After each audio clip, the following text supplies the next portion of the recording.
බව Cinderella. Cinderella මුළුතැන්ගේ වෙනසමාසී වැඩ කළේ ඇගේ දෛනික වැඩවලින් එයාගේ ජීවිතයක් ගැන සිහින දකිමින්ය. ඇගේ සුළුමව පැමිණ වැඩ අවසන් කිරීමට වැඩි වේලාවක් ගත කිරීම ගැන ඇයට බැන වැදුනාය.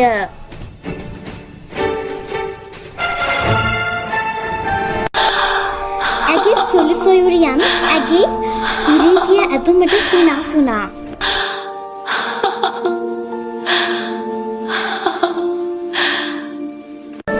මේ අතර රාජකීය පණිවිඩකරුවෙක් මාලිගාවේ පැවැත්වෙන මහා නැටුම් සාදයක් නිවේදනය කළ අතර සියලු සුදුසු තරුණියන්ට ආරාධනා කළේ.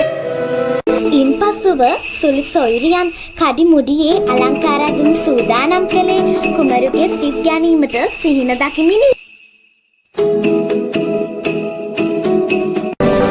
සින්ඩරෙල්ලා තනි වූ බවක් දැනුණාය. ඇගේ ඇතුළු ඉරී ගොස් තියුණු අතර සෑම සිනහවක් සමගම ඇගේ සිහින මැකී ගියාය.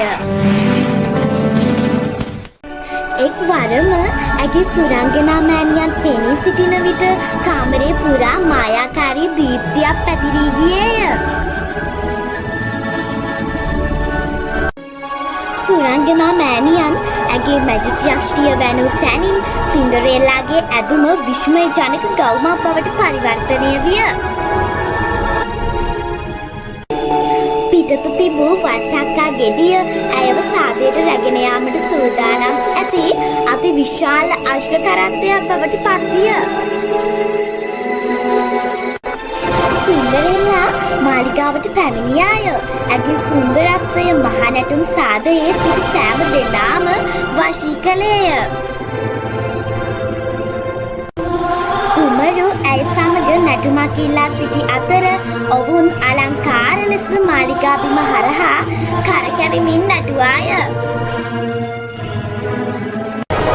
එක්වරම ඔරලෝසුවේ මධ්‍යම රාත්‍රියේ වැදුණු අතර ඇගේ මායාකාරී පරිවර්තනය මැකී යන්නට පටන් ගත් නිසා සින්ඩරෙල්ලා භීතියට පත් වූවාය.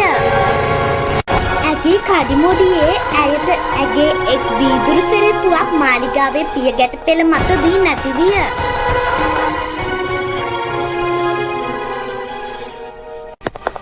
පසුදා කුමරු නැති වූ සෙරෙප්පුවට පාදයේ ගැලපෙන තරුණිය සොයමින් රාජධානිය පුරා සෙව්වේය.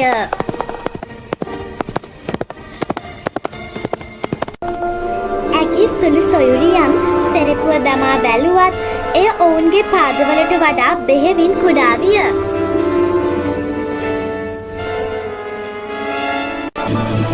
අවසානයේදී සින්ඩරෙල්ලා සෙරෙප්පුව දමා බැලුවාය. එය හරියටම ගැලපුණු අතර ඇය සාදයේ සිටි අද්භූත කුමරිය බවට හෙළි විය. සින්ඩරෙල්ලා සහ කුමරු විවාහ වූ අතර ඇය මාලිගාවේ සතුටින් ජීවත් වූවාය.